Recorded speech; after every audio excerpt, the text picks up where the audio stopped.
This power of emotion, the ability to couple really strong emotions with things, is so useful if you want to change your brain. See, here's the thing.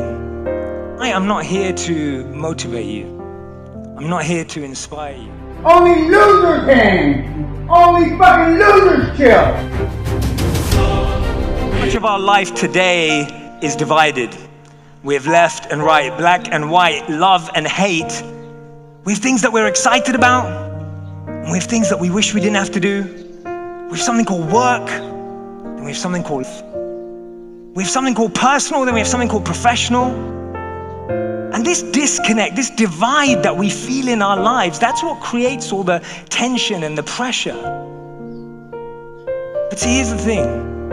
I'm not here to motivate you. I'm not here to inspire you. I'm here to help you learn about yourself.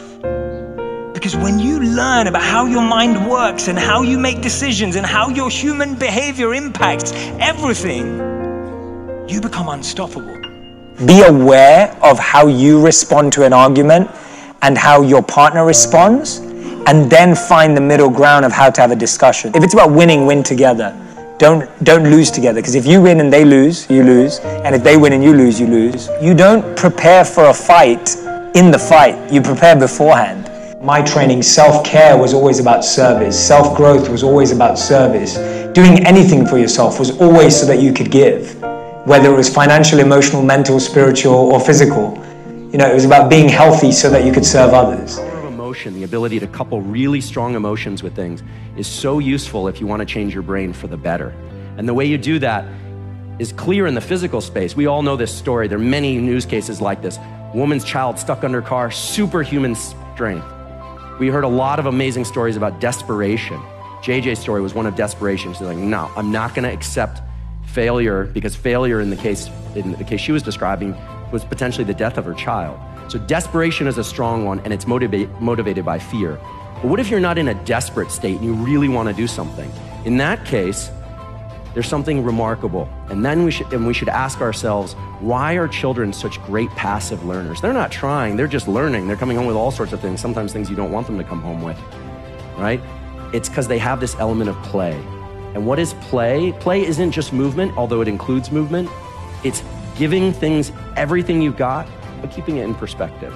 It's that sweet spot of enjoying life and trying really, really hard at it at the same time. It's essentially what we all strive for. And there are these incredible cases throughout history. Famous scientists, because I grew up in a house where people, revered scientists like Richard Feynman, Nobel Prize winner. He's most famous for bongo drumming naked on the roof of Caltech. And he became an amazing artist in his 60s. And he developed all sorts of other skills. And he always had this childlike way of looking at the world. He never let himself get stuck in his ways. Never became a curmudgeon, and a remarkable man. And that's something that if you come away with nothing else, I encourage you to do that. You want your brain to change, stay light, stay loose, but give it everything you've got. First of all, Bill Gates doesn't hang. Warren Buffett doesn't chill. Jeff doesn't hang. Steve didn't hang. Dan doesn't chill. Only losers hang. Only fucking losers chill. Show me your friends and show you your future. You have to disassociate yourself with whomever that you're part of.